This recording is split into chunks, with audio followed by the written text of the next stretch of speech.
Artificial intelligence അഥവാ നിർമ്മിത ബുദ്ധിക്ക് എല്ലാവരെയും കൊന്നൊടുക്കാൻ കഴിയും. ഓപ്പൺ എഐക്കെതിരായ കേസിന്റെ വിചാരണയ്ക്കിടെ എലോൺ മസ്ക് നടത്തിയ ഈ പ്രസ്താവന സാങ്കേതിക ലോകത്തെ മാത്രമല്ല ലോക ജനതയെ ഒന്നാകെ ഞെട്ടിച്ചിരിക്കുകയാണ്.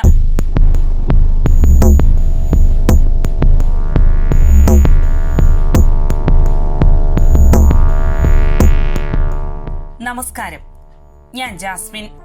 നിർമ്മിത ബുദ്ധിയുടെ ഭാവിയെക്കുറിച്ച് ആശങ്കാജനകമായ മുന്നറിയിപ്പുകളുമായി അമേരിക്കൻ ടെക് ശതകോടീശ്വരൻ ഇലോൺ മസ്ക് കോടതിയിൽ നൽകിയ മൊഴി ഇപ്പോൾ ലോക ജനതയൊന്നാകെ ചർച്ചാ വിഷയമാക്കിയിരിക്കുകയാണ്.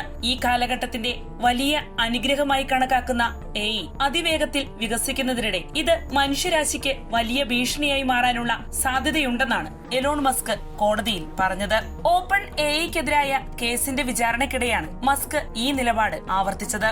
എഐ സാങ്കേതിക വിദ്യ ലോകത്തെ എവിടേക്കാണ് നയിക്കുന്നത് എന്ന കാര്യത്തിൽ കൂടുതൽ ശ്രദ്ധ വേണം. നിയന്ത്രണമില്ലാതെ മുന്നേറുകയാണെങ്കിൽ അതിന്റെ പ്രത്യാഘാതങ്ങൾ ഗുരുതരമായിരിക്കും, മസ്ക് കോടതിയിൽ പറഞ്ഞു. മനുഷ്യരെ മറികടക്കുന്ന ശേഷിയിലേക്ക് എഐ ഉടൻ എത്തിച്ചേരുമെന്നും അദ്ദേഹം ചൂണ്ടിക്കാട്ടി. ടെർമിനേറ്റർ സിനിമകളിൽ ചിത്രീകരിക്കുന്നത് പോലുള്ള ഒരു ഇരുണ്ട ഭാവി നാം ഒഴിവാക്കേണ്ടതുണ്ടെന്നും അതിനായി ഉത്തരവാദിത്വമുള്ള വികസനവും നിയന്ത്രണവും സാങ്കേതിക ലോകത്ത് അനിവാര്യമാണെന്നും മസ്ക് വ്യക്തമാക്കി.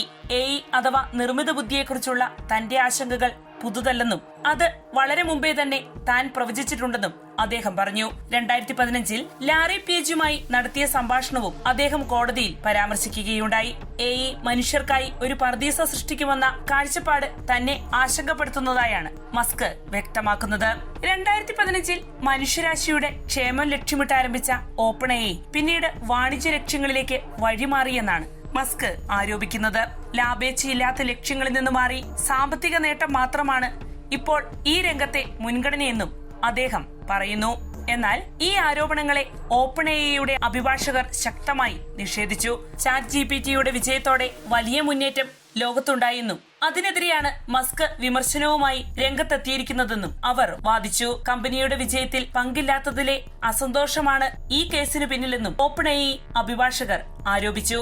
അതേസമയം തന്റെ ഉദ്ദേശങ്ങൾ അതൊന്നുമല്ലെന്നും എഐ വികസനത്തിൽ നിയന്ത്രണവും മേൽനോട്ടവും ശക്തിപ്പെടുത്തേണ്ടതുണ്ടെന്നതാണെന്നും മസ്ക് കൂട്ടിച്ചേർത്തു.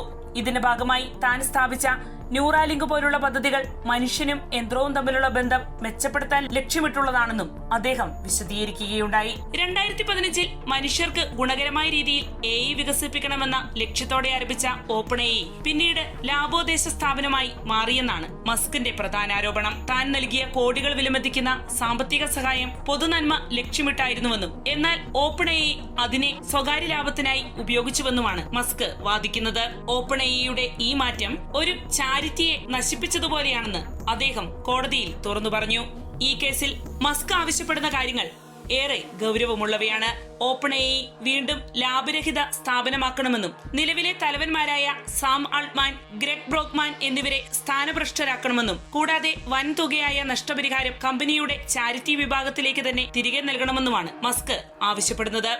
എന്നാൽ ഓപ്പൺ എഐയുടെ മറുപടി വ്യത്യസ്തമാണ്. കമ്പനി വാദിക്കുന്നത് ലാഭോദ്ദേശത്തിലേക്ക് മാറാനുള്ള പദ്ധതികൾ മസ്കിന് മുമ്പേ അറിയാമായിരുന്നുവെന്നും കമ്പനിയിലുള്ള നിയന്ത്രണം സ്വന്തമാക്കാനുള്ള അദ്ദേഹത്തിന്റെ ശ്രമം പരാജയപ്പെട്ടതിനു ശേഷമാണ് അദ്ദേഹം കേസ് ഫയൽ ചെയ്തതെന്നുമാണ്. കാലിഫോർണിയയിലെ ഫെഡറൽ കോടതിയിൽ നടക്കുന്നത് വെറും നിയമ പോരാട്ടമല്ല, മനുഷ്യരുടെ ഭാവിയെ തന്നെ നിർണയിക്കാവുന്ന കൃത്രിമ ബുദ്ധിയുടെ ദിശയെക്കുറിച്ചുള്ള വലിയ ചർച്ചയാണിത്.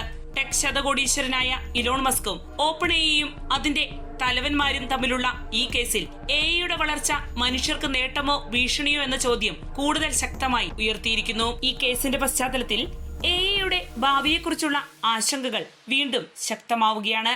എഐ അതിശക്തമായ സാങ്കേതിക വിദ്യയായി മാറുമ്പോൾ അത് മനുഷ്യരാശിക്കുള്ള വലിയ അവസരം നൽകുന്നു എന്നതുപോലെ തന്നെ വലിയ ഭീഷണിയായേക്കുമെന്ന മുന്നറിയിപ്പാണ് ഈ കേസ് ഓർമ്മിപ്പിക്കുന്നത്. ഈ നിയമ പോരാട്ടം വെറും വ്യക്തികൾക്കിടയിലെ തർക്കം മാത്രമായി കാണാനാവില്ല. എഐയുടെ നിയന്ത്രണം ആരുടെ കൈകളിൽ വേണം, അതിന്റെ ലക്ഷ്യം എന്താകണമെന്ന അടിസ്ഥാന ചോദ്യങ്ങളാണ് ഇവിടെ പരിഗണിക്കപ്പെടുന്നത്. വിധി എന്തായാലും ഇത് ലോകത്തിലെ ഏറ്റവും പ്രാധാന്യമുള്ള സാങ്കേതിക മേഖലയായ എഐയുടെ ഭാവിയെ സ്വാധീനിക്കാനിടയുള്ള നിർണായക ഘട്ടമായി മാറിയിരിക്കുകയാണ്.